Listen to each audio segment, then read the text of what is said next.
In February 2020, Nikon announced 24-200 f4 to 6.3 VR lens for Nikon Z cameras.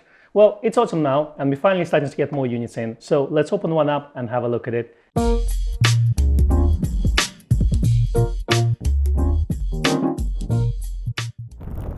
Throughout modern Nikon history, starting from autofocus lens production, Nikon always tried to have good all-rounder lens, covering from a bit of wide angle to a bit of telephoto, which would be good for travel and day-to-day photography. They had 28-200 D and G versions for film SLRs. They also released 18-200 versions for DX and digital cameras, which were later replaced with 18-300 VRs. They also released 28-300 VR lens for Nikon full-frame digital SLRs, and finally, we have 24-200 Z lens for Nikon mirrorless cameras. Let's go through its specifications first. 19 elements in 15 groups, including 2 ED elements, 1 aspherical ED element, 2 aspherical elements, and elements with Arneo code and fluorine codes at front of the elements. While you can download full specifications of Nikon websites, let's cover the most important bits.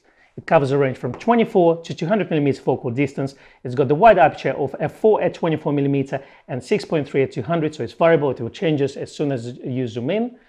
And it's very light. It's only 570 grams, which is only 70 grams heavier than 24-70 f4 kit that you can get with a camera. That's pretty impressive. It's only 6mm taller than 24-70 as well, so it's very portable, it's very well balanced, and it's fairly light package to get with your camera. It's got vibration reduction. What that means is it's not only will work with your Z6 and Z7 cameras, it also will give you vibration reduction on Z50 DX mirrorless cameras, which will give you a good range of 36mm to 300mm focal distances. 67mm diameter filter versus 72 on 24-70 and 0.5 at 24mm closest focusing distance, which goes up to 0.7 at 200mm versus 0.3 on 24-70 f4. Now, I would say if you're into macro photography, get 24-70 f4. However, this lens will get you really close. So let's compare the mirrorless lens to its DSLR equivalent, which is 28-300. Well, it's not a direct comparison because 28-300 obviously goes longer to 300mm focal distance and has apertures of 3.5 to 5.6 versus f4 to 6.3. What I did find is 24-200 is definitely smaller and lighter at 570 grams versus 800 grams. It also has a filter diameter of 67mm filter versus 77.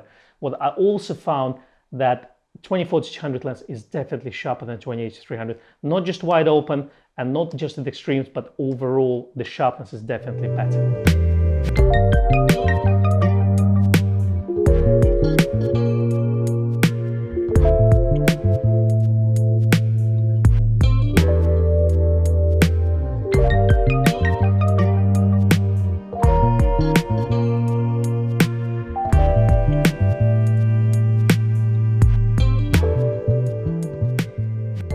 So, I have this lens for 2 weeks now, and if you're looking for a good all-rounder, this is as good as it gets. It's better than 28-300 VR Nikon DSLR lens.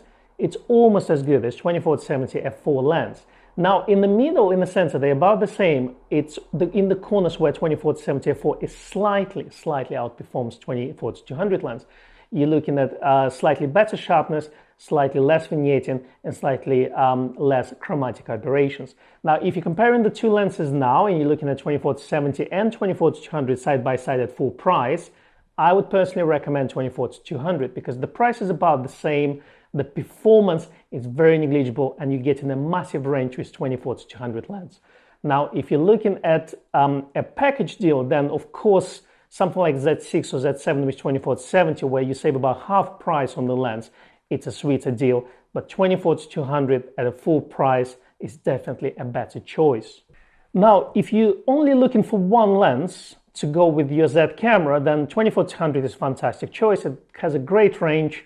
It covers all type of photography from wide angle, let's say, to telephoto, so landscape, architecture, street life, portraiture, sports, and wildlife. Now, if you have that each for a second lens, then there are a couple options you can consider. If you do value a very shallow depth of field, remember this one is a 4 to 6.3 lens, then 50mm 1.2 or 1.8 options would be a good choice for portrait work, as well as 85 1.8. And if you're into ultra wide angle photography, then 14 to 30 f4 again is a good addition to this setup. So 2 lenses in one bag is still fairly light setup. If you do like that video, feel free to hit that like button, and if you have any questions about this lens or overall, feel free to leave us a comment below. We'll be happy to answer it.